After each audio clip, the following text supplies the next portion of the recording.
Time at this point feels like a concept, only a number. Hi. For the next week, I'm going to be eating, sleeping, working, and playing in virtual reality.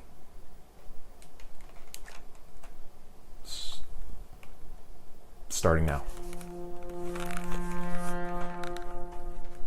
So you may have heard about virtual reality. It sort of looks like a giant toaster strapped to your head right now. But I truly believe this technology will change everything about the way we operate. So I'm inquiring if one can remain healthy, make new friends, be productive, and have fun in the Matrix. Here's how I'll be doing it. I'll shower like this, work like this, exercise like this, and sleep like this. Virtual reality is like standing in your living room and going to a new place. Pass-through is being in virtual reality but seeing a low-quality image of your room. I can take 5 seconds to switch headsets. I've also blacked out all my windows so I can't see day or night pass. This is quite possibly the dumbest thing I've ever done, but welcome to a week in the future.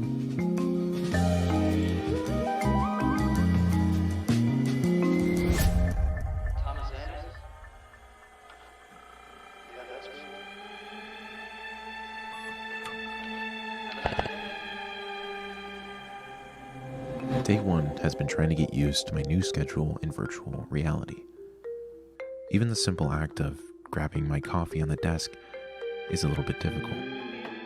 Oh, shoot, dang it. Just spilled coffee. And after keeping it under wraps for many weeks, I finally announced my experiment. And it was received with criticism and encouragement. And having a 24/7 live stream, I'm not used to having eyes on me all the time. But what I found was solitude, specifically in the African savannah. This headset allows anyone to create their own environment. If one is feeling stressed, they can load into a natural environment for 10 minutes and relax. If one is feeling energetic, they can expel energy in a fitness game. These are like the new rules to this reality I've thrown myself in. Everything is in the headset.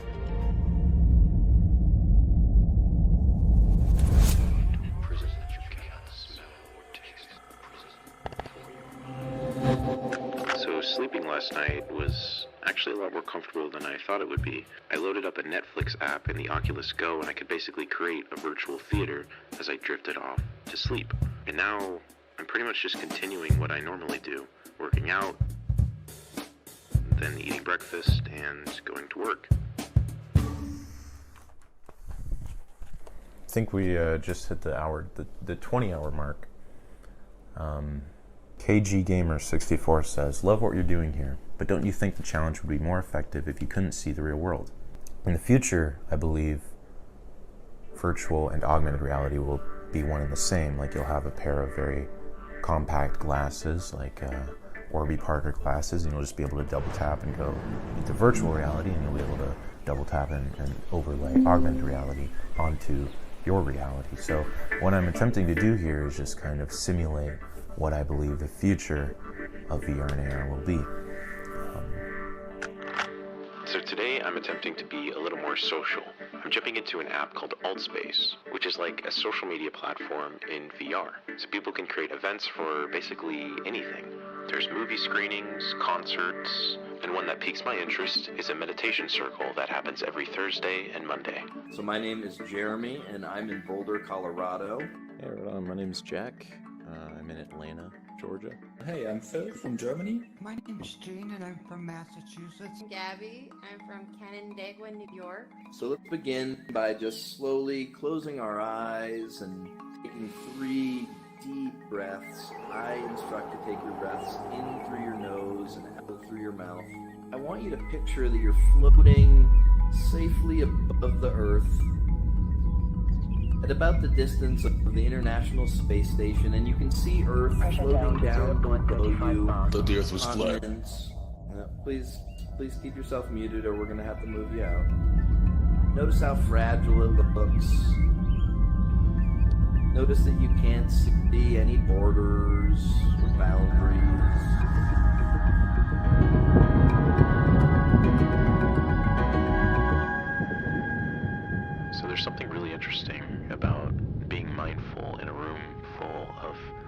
people that are across the world. I mean, this technology gives someone the chance to take a break from work for 15 minutes or join a party and watch a SpaceX launch, which is what I did today. Oh, yeah. 3, 2, look at that. That's cool. It's like we're living in the 50s.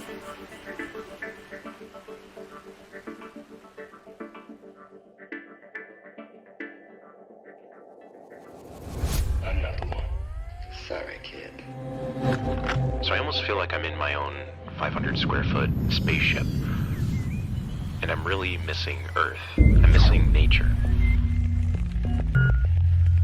And now I want to explore where I can go in this spaceship. So some friends of mine are showing me some different worlds in a game called VR Chat.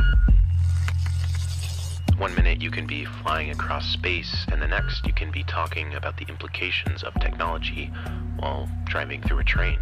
The biggest concerns I have for the future of VR are the implications of privacy and connection. If every single movement of yours can be quantified and tracked and recorded for research, for marketing, whatever, obviously there are people who get really paranoid about this. I just come at it from the perspective of, any new technology will inevitably be abused by special interests. In terms of body, like physical, I'm feeling fine. I was worried about my eyes yesterday because I was feeling a slight burning. But after last night and sleeping, there's no burning anymore, which is nice. So the monotony is kind of getting to me. I've been driving a train for the past few hours. There's also a movie screening tonight, which should be fun. Just John. Right. Time at this point feels like a concept, only a number. Not seeing the sun set or rise. I've taken to games like Skyrim to experience the night. Also, my virtual fish needs food.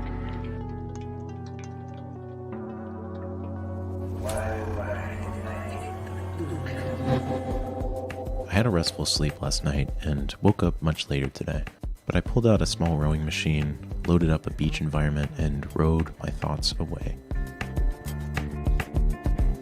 I then calmed my mind in the hills of China and jumped into a virtual office to answer emails while the sun rose above the horizon. The ability for VR to have the user at one point battling a dragon, and at the next experiencing a simulation of blindness. Sitting in the park with the children, I hear the footsteps of people walking past me, a panorama of music and information.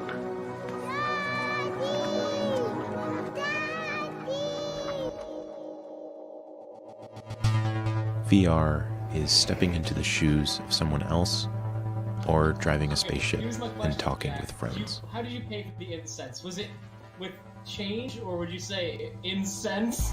So there are these two developers in California that have created a robot that lives in their living room. That is so cool. You can buy concept treats, but it costs $5, so it's a lot. But it's for his health and safety.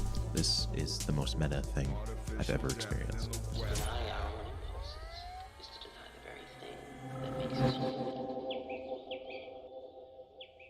I'm experiencing frequent deja vus. It's essentially like I've momentary recognition, momentary points where I feel like I've done here before. It's all very strange. It's all very jumbled together. Alex is using HoloLens too. He has access to wide range. I found it's very easy to find your tribe, to make friends, to communicate with others through the virtual landscape. Or it's no longer through a digital window, no longer through a screen or a phone, but actually being there with them. And that to me is what VR is. Connection. Sorry,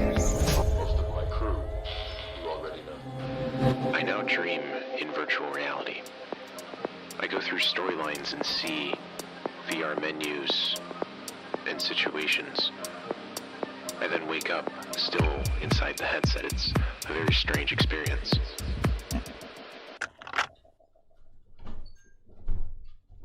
And what's really interesting about VR to me is that this is a completely new medium for expression. You know, before we would have a canvas and we could have amazing painters, Picasso, Dali, but now we have amazing artists that are now able to paint their dreams, paint their ideas into a 3D world. But hold up. Before one can create, they must get inspiration. And being in a headset, being bound to the digital, I have found no inspiration to create. So I'm going home to Mother Earth.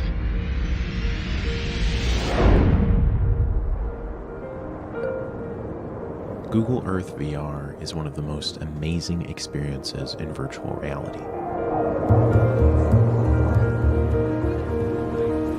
And short of actually smelling the air around me, I felt like I was standing outside.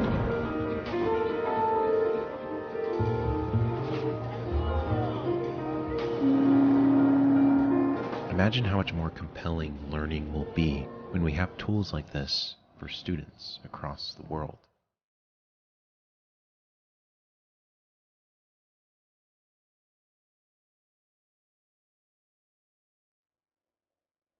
The future is bright. You lose the ability to show people exactly what you want them to see, but you allow them to be within the world. And that's really different than any other medium that we've had before. It is a medium of human experience. You can't be dead because I love you. You ready for this? Let's get up, kid. Get some training. This morning I trained with the Italian Stallion.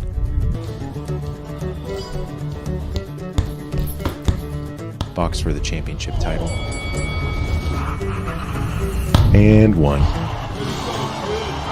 Slow down the mind a little. I feel I've successfully used this technology as an addition rather than an escape from my life. I'm gonna hold your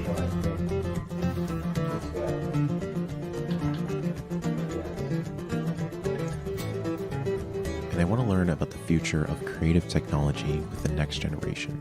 So I'm calling up a teacher here in Georgia. I think what's interesting about game design is that it's a computer science class. For me, my focus, I really do want it to be on the creation side and the artistic pieces, because making games and making VR, it's not just about the hard code. Like, there's so many skills that are involved, things that they actually want to do and spend time on. So we'll see.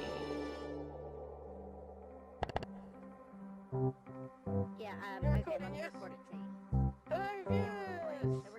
Welcome to the VR Girl and Paddle Show. He's not the first, he's not going to be the last. Maybe when he doesn't have eyeballs anymore because they melted. I am ready to get out of this headset. For the last 8 hours, I'm jumping in one of the most boring VR games. Desert bus. 360 miles from Tucson, Arizona to Las Vegas, Nevada. 45 miles per hour maximum speed. It takes 8 hours to drive it if you do it right. And there's a little bit of a pull to the right. It's not glamorous, it's not pretty, it's not exciting. It's real. Better hate than lever.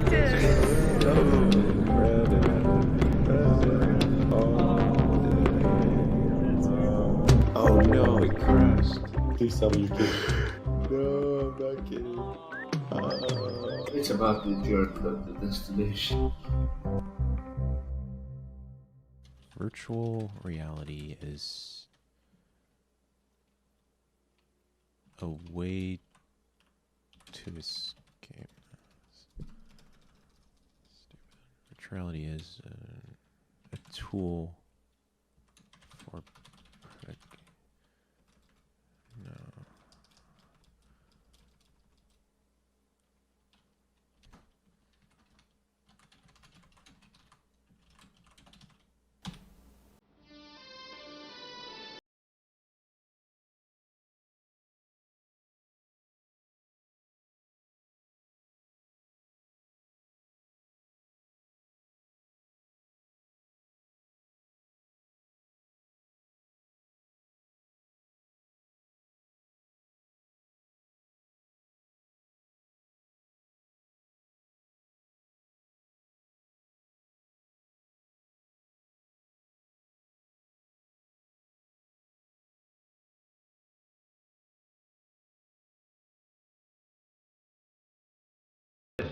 60 FPS or 90 FPS, whatever FPS real life is.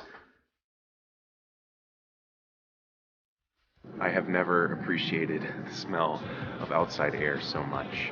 One thing we cannot replicate is nature. We can do it visually and auditorily, but there's something about the energy of outside that is amazing.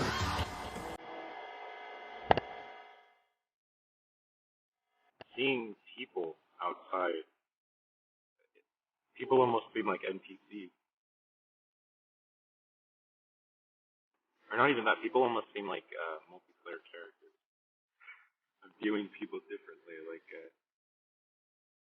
as individuals in one collection, one environment, as avatars. Obviously they're not, they're people, but that's what it feels like.